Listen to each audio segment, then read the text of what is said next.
Welcome back after the break. आप देख रहे हैं आज पाकिस्तान। हम अक्सर बात करते हैं पाकिस्तान की क्लाइमेट वल्नरेबिलिटी के बारे में, और एक जो बड़ा फ्रीक्वेंटली डेटा इसमें कोट होता है वो ये कि we are responsible for less than 1% global emissions. लेकिन ये बात बार बार कई फोरम्स पे कही गई है, कई स्टडीज़ में सामने आई है कि one of the most vulnerable countries when it comes to climate change is Pakistan. और उसके असरात हम देख ही सकते हैं।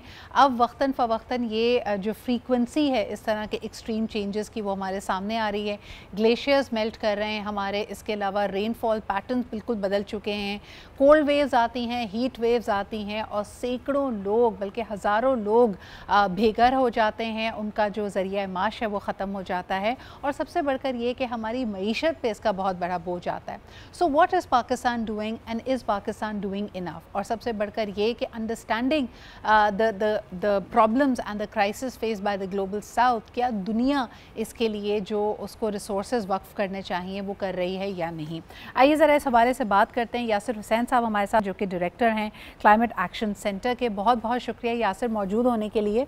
मुझे ये बताइए, 2022 में होने वाली सैलाबी सूरत हाल, जिसमें हमने देखा कि 1/3 मुल्क अंडर वाटर गया, बहुत सारी हमारे डिप्लोमेटिक चैनल्स को उस वक्त एक्टिवेट किया गया ताकि कमिटमेंट्स मिल सकें। क्या 3 years down the line what is the status right now? इसमें से कितने पैसे आए हैं? क्या वो लोन्स की सूरत में हैं? और फिर सबसे बढ़कर ये कि लोग ये भी बात करते हैं कि there is no plug and play. Pakistan में ऐसे प्रोजेक्ट्स ही तैयार नहीं हैं जिसके ग्रीन पॉइंट्स मिले जा सकें या लोग उसके अंदर फौरी तौर पे इन्वेस्ट कर सकें। Please your take on that. जी, थैंक यू वेरी मच। ऐसा है कि 2022 में जो सैलाब आए थे उसके बाद एक बहुत बड़ा पुश था कि इतना बड़ा डिज़ास्टर, और पाकिस्तान वो मुल्क बन गया जो कि top of the disaster hit areas of the world countries बल्कि कहना चाहिए।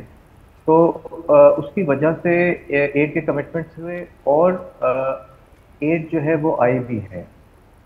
लेकिन अनफॉर्चुनेटली लग ये रहा है कि वो जितनी एड आई है वो आपकी ब्यूरोक्रेसी, आपके एनजीओज, आपके कॉन्ट्रैक्टर्स, वो उनके हाथ चली गई काफ़ी ज़्यादा। लेकिन कुछ पॉजिटिव प्रोजेक्ट भी नज़र आए, जैसे कि सिंध के अंदर हाउसिंग का प्रोजेक्ट, जिसके अंदर बलूचिस्तान ही ज़्यादा अफेक्ट हुआ था 22 के फ्लड से। तो उसके अंदर जिस तरह से कि घर बनाए गए हैं वो एक अच्छी मिसाल है, क्योंकि उसके अंदर ट्रांसपेरेंसी भी और दीगर चीज़ें, मिसाल के तौर पे उनको सोलराइज भी किया गया है घरों को बैटरी के साथ। तो इस तरह के सिस्टम जो थे, इसमें इनोवेशन भी नज़र आती है और रिलेटिवली ट्रांसपेरेंट भी थे। लेकिन अनफॉर्चुनेटली अब हम 25 का जब हमने देखा है तो हमें जो है नेशनल लेवल पे, चाहे गिलगित बल्तिस्तान हो, ब्लॉक 2 हो, complete failures early warning system के जो कि लग जाने चाहिए थे अभी तक। तो हमें मिक्स सिचुएशन नज़र आ रही है। लेकिन overall do you see eye to eye with the administration and the policy makers? क्योंकि देखें, जब भी हम बात सुनते हैं हमारे पॉलिसी मेकर्स की, हमारी लीडरशिप की, तो उनका कहना ये होता है कि जी अनप्रेसिडेंटेड बारिश है, अनप्रेसिडेंटेड सैलाब हैं। कोई भी बड़े तरक्की याफ्ता ममालिक देख लें, देखिए जी न्यूयॉर्क भी डूबा हुआ है और फ़लानी जगह भी ये हो रहा है। हमें मिसालें तरक्की याफ्ता ममालिक की दी जाती हैं और इसका सारा ज़िम्मा क्लाइमेट चेंज पे डाल दिया जाता है। लेकिन क्या आप वाकई जो आपने यहाँ पे स्टेटमेंट दी कि हमारी तैयारी ही नहीं थी, हम वो प्रिकॉशनरी मेजर्स, वो प्रिवेंटिव मेजर्स कर ही नहीं पा रहे जो दुनिया के बाकी मुल्क कर रहे हैं? Is that correct? I think that's correct. ये बिल्कुल सही है कि मैं आपको एक बहुत ही आप कह लें कि जैसे कि सबक आमोज़ किस्म की मिसाल देता हूँ। ग्रीन क्लाइमेट फंड जो है ये यूएन का इस्टेब्लिश किया हुआ फंड है उन ममालिक के लिए कि वो क्लाइमेट की एडजस्टमेंट्स अपने मुल्क में कर सकें। अब वो चाहे इंडस्ट्री में हो, चाहे गाड़ियों में हो, वो कहीं भी हो सकती है। तो आप पूरे साल प्रेपरेशन करते हैं कि आपके जो है वो एमिशंस का जो आप अब रिक्वायरमेंट हो गई है, अब 5 साल के प्लान्स बनाते हैं एनडीसीज के, यानी कि आपके टोटल एमिशंस कितनी होती हैं, उनको अगले 5 साल में कैसे कम किया जा सकता है। तो ये सारी फंडिंग अवेलेबल है। लेकिन डिज़ास्टर क्योंकि हमारे यहाँ ज़्यादा आ रहा है, तो डिज़ास्टर स्पेसिफिक प्रोजेक्ट जो था वो ये गिलगित बल्तिस्तान का ग्लोफ 2 प्रोजेक्ट था, جو کہ $65 ملین کا تھا. تو یہ کم اماؤنٹ نہیں ہے, لیکن اس کے بدلے میں یہ ٹیسٹ ہو گیا ابھی والے گلگت بلتستان میں جو پہاڑوں سے نیچے پگھل کے گلیشیئرز اور پھر اس کے اندر مٹی اور پتھر مکس. تو آپ کو چند منٹ کا ٹائم ملتا ہے کہ آپ اپنے گاؤں سے نکل کے چلے جائیں. تو اس کے لیے ارلی وارننگ سسٹم چاہیے ہوتا ہے کہ اتنے منٹ آپ کے پاس مل جائیں. تو نہ وہ انسٹال ہوا, نہ کمپیٹنٹ لوگ اس کے اندر آئے, بلکہ پورے کا پورا $65 ملین گورنمنٹ کے اندر سے صرف کانٹریکٹرز وغیرہ کے ہاتھ لگا, اور جو گراؤنڈ پہ چیزیں ہونی چاہیے تھی, یعنی کہ ایکچوئل پبلک بینیفٹ جو ہونا تھا اس سے, وہ نہیں ہو سکا.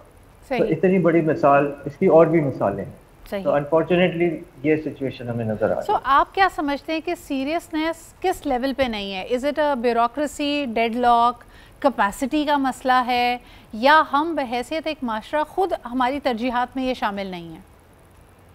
نہیں, ایسی بات نہیں ہے. آئی تھنک ہمارا بہت اچھے لوگ ہیں ہمارے, اور فیئر کام بھی کرتے ہیں, لیکن جہاں گورنمنٹ کی کا تعلق آ جاتا ہے, سو اس مثال سے ہم جو میں نے ابھی دی گلوف 2 کی, یہ UNDP کے ذریعے سے ہوا تھا, تو اس کے اندر ہمیں یہی نظر آ رہا ہے کہ جو باہر سے پیسے آ بھی گئے اور کلائمیٹ کی مد میں اور ڈیزاسٹر پرون ہونے کی وجہ سے, وہ گورنمنٹ کے اسٹرکچر سے ہوتے ہوتے غائب ہو گئے.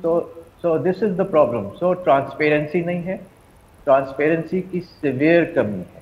یعنی اگر صرف آپ ان پیسوں کو جو باہر سے آئے اسپیسیفک کام کے لیے, اگر یہ اس کی انفارمیشن روز کی ویب سائٹ پہ موجود ہوتی, تو ہم اور آپ جیسے لوگ, سول سوسائٹی, دیگر لوگ جن کا ڈیولپمنٹ سے تعلق ہے, علاقے سے تعلق ہے, وہ اس پہ نظر رکھتے کہ یہ پیسے کہاں جا رہے ہیں. تو بیسیکلی وہ جس میں نے کہا کہ وہ کانٹریکٹس کی نظر ہو گئے, اور یہ بہت ہی ویل ڈاکیومنٹڈ کیس ہے, اس کی لوگ دیکھ بھی رہے ہیں. لیکن حیرت کی بات یہ ہے کہ یہ کلائمیٹ فنڈز ہیں, یہ تو بالکل ٹرانسپیرنٹ ہونے چاہیے تھے, اور یہ جو ہے یہ فیل ہو گئے. بالکل صحیح, بالکل صحیح. آپ موونگ فارورڈ آپ کیا سمجھتے ہیں کہ دوسری طرف بھی تو ہمیں لگ رہا ہے کہ بیلنس کریٹ نہیں ہو رہا؟ مثال کے طور پہ جو ہائی ایمیشنز کنٹریز ہیں, do you think they are making enough commitments to the rest of the world and especially climate vulnerable countries like Pakistan? I think یہ گلوبل لیول پہ اگر ہم دیکھیں تو یہ والا آرگیومنٹ بالکل ویلڈ ہے کہ جو ایمیشنز پچھلے 100-200 سال میں انڈسٹریل ریولوشن کی وجہ سے کوئلہ زمین سے نکال کے اس کو اسٹیم انجن چلائے جاتے تھے, تو وہ پورا جو انڈسٹریل ریولوشن تھا وہ اسی کی بیسس پہ آیا ہے, فاسل فیولز کی بیسس پہ. تو اس کا نیگیٹو اثر یہ ہوا ہے کہ پوری جو گلوبل وارمنگ اور جو ارتھ کا جو سسٹم ہے, جو پلانٹ کا جو سسٹم ہے, وہ پرماننٹلی ڈسٹرب ہو گیا ہے.